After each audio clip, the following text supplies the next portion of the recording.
let's read your questions. Barry, this first one is from Marie in wonderful Ozark, Missouri.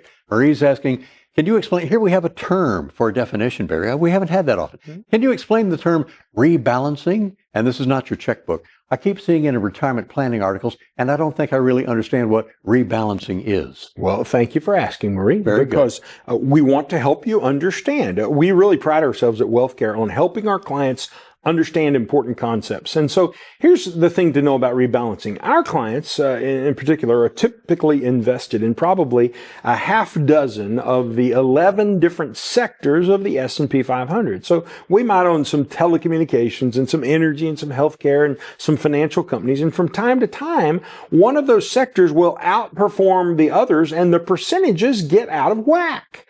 Well, rebalancing is simply taking the excess that has grown out of whack and redistributing it back to the other sectors in their original proportions. And when we do that, you are rebalanced. We do this every month at WealthCare, sometimes more frequently than that, but certainly every month. In fact, just this past week, we moved out of some sectors and into some other sectors that we weren't previously in because the market changed and we needed to rebalance our accounts to keep them on target. Well, let's go to Springfield and our question from Jim. And Jim is asking, Jim, the stage is all yours here. How much communication should I be having with my financial advisor? I only talk to him if I reach out to him with a question. That rarely happens. This doesn't sound very good, Barry. No, it really sounds to me like Jim needs a new advisor. I mean, how much advice can he give you if he's not talking to you? But we got to give him some grace. Perhaps he's too busy playing golf. I don't know.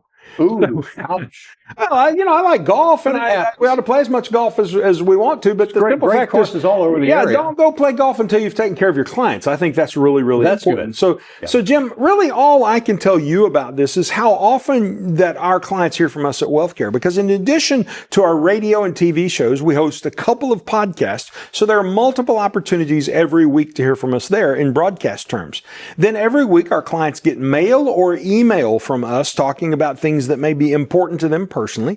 We talk to our clients many times throughout the year as things change in their situation, and we seek to visit with them at least once per year on average to review where they are on the 6 steps to retirement confidence and make sure they're still on the upward climb and haven't fallen off the staircase.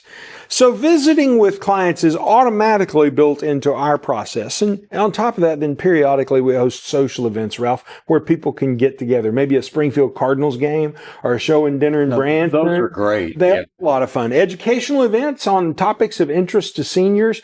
It's really humorous how often we will get there and run into an old friend. Somebody who's one of our clients comes to one of our events and they run into somebody else who's at our event and they've been friends forever, but neither one of them knew that they were both our clients. So Jim, here's what I would say to you.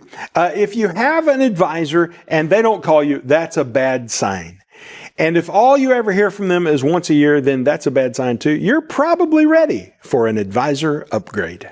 Because Barry has mutual friends at the ballpark. Mutual friends, absolutely. All right, Gary in Crane, Missouri, you get the last word here. Gary says, Gary and Barry, I'm 62. My wife wants me to retire and start getting Social Security. I'm not ready to retire. And honestly, I don't think we have enough money saved up. So he says, what is your recommendation? How should we go about this? Well, Crane is where I kind of started my career. Really? Yeah, I went to first grade in Crane. First, second, and third grade. Bob Medcalf was my bus driver. And Ms. Neal, I believe her first name was Iva, was my teacher back down in Crane so long ago. We're going back 55 years. That's a long time. Only the old people in Crane will even remember that story. So here's what I want to say to Gary. You can go ahead and do what your wife wants, or you could wait a year or two and then do what your wife wants. I like the joke that says the man is the head of the house, but the wife is the neck, and she turns the head wherever she wants it to go. So I'm guessing that there is a compromise to be had, and here's how I would address that personally. Have an income to age 100 retirement income analysis prepared. And let's see if you can retire and when you're able to retire. And the numbers will answer the question of whether you have enough money saved up to be able to retire. And then maybe you can go ahead and retire or at least reach an agreement about the date in the future when you'll pull the trigger. Okay. If you like this content, please follow and subscribe. And for more information, please look in the description below.